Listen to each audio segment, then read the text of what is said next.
मित्रों नमस्कार, स्वागत है आपका। मैं अनिल वत्स। कर्क राशि और सितंबर का महीना 1 सितंबर 2020। कर्क राशि जल तत्व प्रधान राशि है और ऐसे लोग भावनात्मक रूप से और बहुत ज्यादा इमोशनल होते हैं, ईमानदार होते हैं, जीवन में प्रगति करते हैं। लेकिन जीवन के 15 दिन शुक्ल पक्ष के जो निरंतर आगे बढ़ने के, जिसमें पॉजिटिव विचारधारा रखते हैं, और पूर्णमासी के बाद के अगले 15 दिन शनि फिर डिप्रेशन और नेगेटिविटी का प्रभाव इनके जीवन में तब ज्यादा होने लगता है यदि जन्म पत्री में चंद्रमा के ऊपर नेगेटिव प्लैनेट का प्रभाव, जैसे राहु, शनि, केतु इत्यादि। मंगल ग्रह का प्रभाव इन्हें हिंसक और बहुत स्वाभिमानी, इगोइस्टिक बना देता है, जिससे ये झुकना बिल्कुल पसंद नहीं करते और जो बात दिल को लग गई तो वो गहरे में लग गई।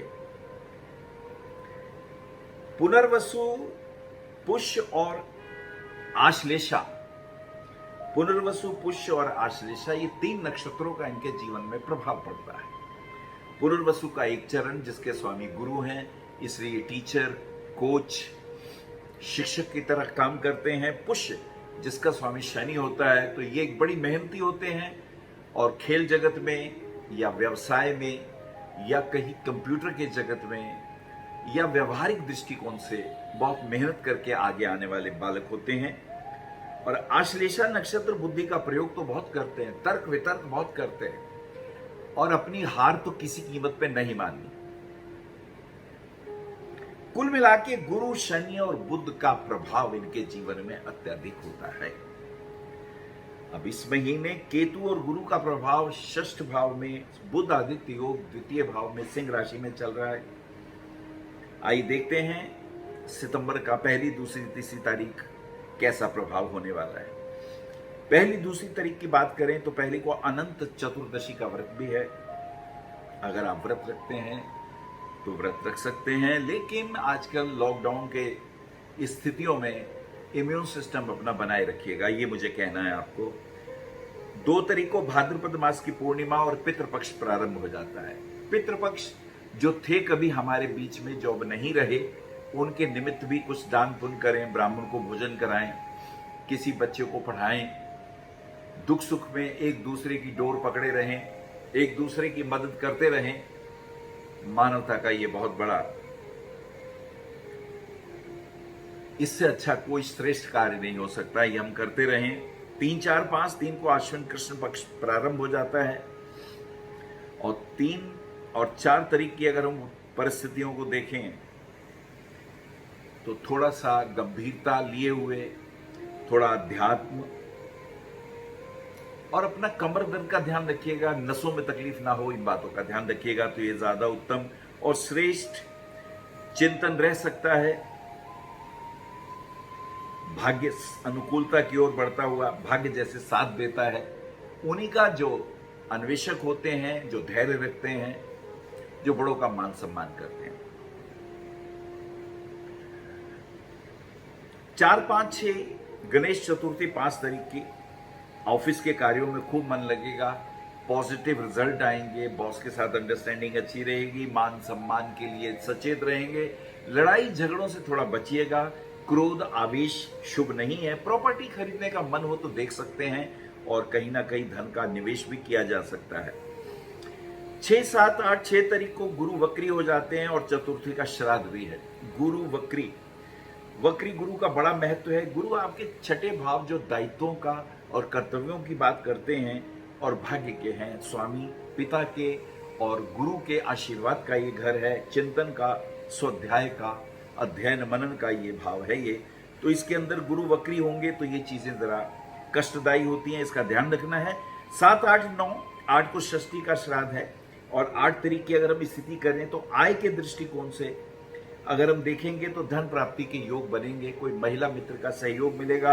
अगर डिजाइनिंग का काम है, इवेंट शो के कोई काम है, विवाह संबंधी कोई कार्य है, तो उसके अंदर कुछ पॉजिटिव रिजल्ट मिलने की संभावनाएं ज्यादा बन जाती हैं। और इसी के साथ साथ 9, 10, 11, 9 को मंगल वक्री हो जाते हैं। मंगल आपके बहुत महत्वपूर्ण योग कारक प्लैनेट है, चतुर्थेश और पंचमेश होकर बच्चों की पढ़ाई लिखाई, आपकी अपनी एजुकेशन और ऑफिस के कार्यकलाप में कुछ ना कुछ परेशानी आएंगी। जितनी आप मेहनत करते हैं उतने रिजल्ट नहीं मिलते, ये फिर तकलीफ की बात हो जाती है और बॉस कुछ कहे तो ये चिंता का विषय भी थोड़ा बन जाता है। 10, 11, 12, 10 को महालक्ष्मी व्रत, स्त्रियां ये व्रत रखती हैं संतान सुख पाने के लिए, धन समृद्धि के दृष्टिकोण से। और ये समय थोड़ा सा परेशानी का, चिंतन का, द्विस्वभाव रहेगा। पति पत्नी के संबंधों में थोड़ी सी मिसअंडरस्टैंडिंग, मुझे लगता है थोड़ा स्वास्थ्य बनाए रखिएगा and you should appreciate each other. और कहीं कोई निर्णय लेना हो तो अभी मत लीजिए, 2-3 दिन अवॉइड करिए, ज्यादा अच्छा रहेगा। आगे चलते 12, 13, 14, 13 को एकादशी का व्रत है, भगवान विष्णु का ये व्रत, और ये समय अब अनुकूल रहेगा, 2-3 दिन शुभ रहेंगे, कुछ पॉजिटिव कार्य कर सकते हैं। वो जो सोच रहे थे निर्णय लेने का वो अब डिसीजन ले सकते हैं, और कुछ करुणा का, कुछ प्रेम का, कुछ भावुकता का ये समय रहेगा। 14, 15, 16, और अगर हम 15 तारीख की बात करते हैं तो ये बहुत अच्छा समय है। राजनीति में अच्छे लोगों से, ऊंचे लोगों से संपर्क बनेंगे, कुछ कॉम्बिनेशन पॉजिटिव से आएंगे। तो ये बुध आदित्य योग राजनीति में धूम मचाने वाला होगा। अगर आपके संपर्क हैं, आगे बढ़े, जनता से भी समर्थन भरपूर मिलने वाला है, और उच्च राजनयिक हो या ऊंचे राजदरबार के संबंध हो, उनको देखिए लाभ हो सकता है।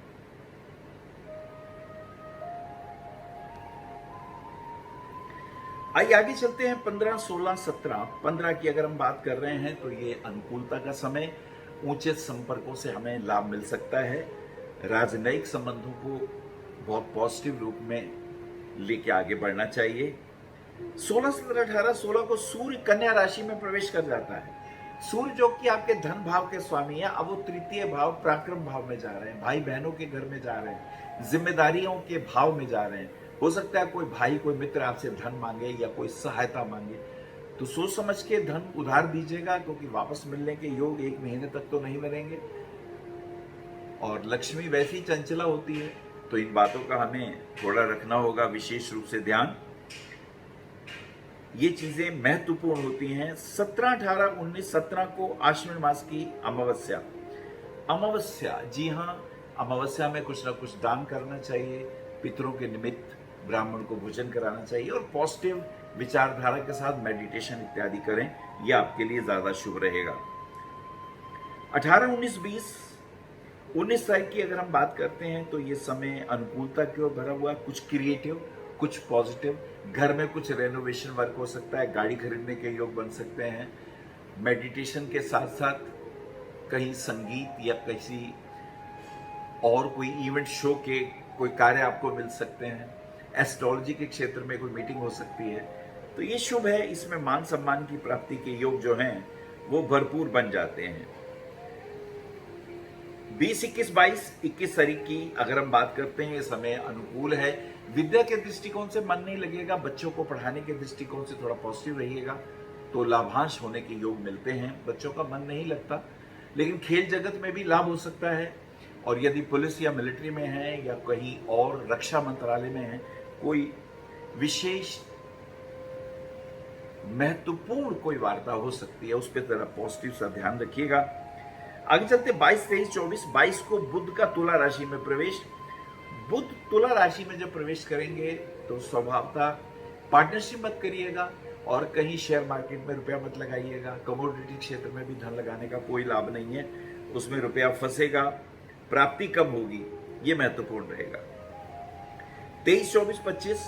23 को राहु मृगशिरा नक्षत्र में प्रवेश, आर्द्रा नक्षत्र को छोड़ देगा, तो ये काल सर्वभंग होने का भी योग बनेगा। ये विशेष एक महत्वपूर्ण उपलब्धि होगी। कोरोना वायरस के संकट से भी कोई वैक्सीन की कहीं ना कहीं बात हो सकती है, क्योंकि ये 8-9 महीने बहुत दुखदाई मानवता ने निकाले पूरे विश्व में।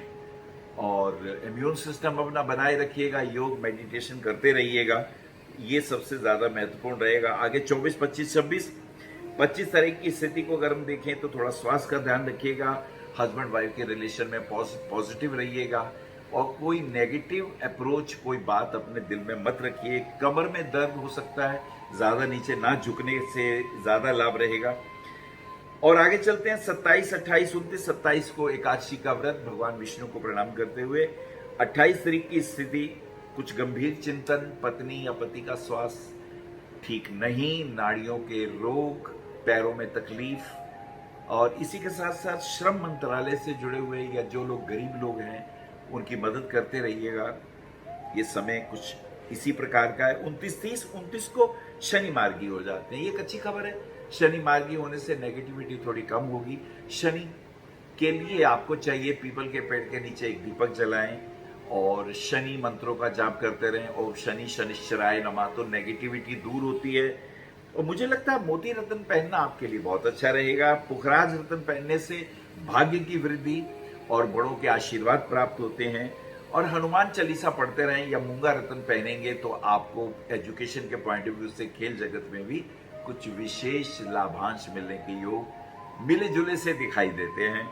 सफेद रंग आपके लिए बहुत अच्छा है। लाल रंग का आप रुमाल जेब में रख सकते हैं या लाल पुष्प जेब में रखेंगे तो यदि नौकरी के लिए कहीं जाते हैं इंटरव्यू में तो उसमें सफलता के योग बन जाते हैं। पीले रंग का कोई चंदन का तिलक लगा सकते हैं, हाथ में पीले रंग का धागा भी बांध सकते हैं, लाल रंग का भी धागा बांध सकते हैं, आपके लिए उत्तम रहेगा। और मंदिर में जाके ब्राह्मण देवता को कुछ ना कुछ केले वगैरह गुरुवार को देने से जिन बेटियों के विवाह में दिक्कत आती है उसमें उनको लाभांश मिलने के चांसेस ज्यादा बन जाते हैं।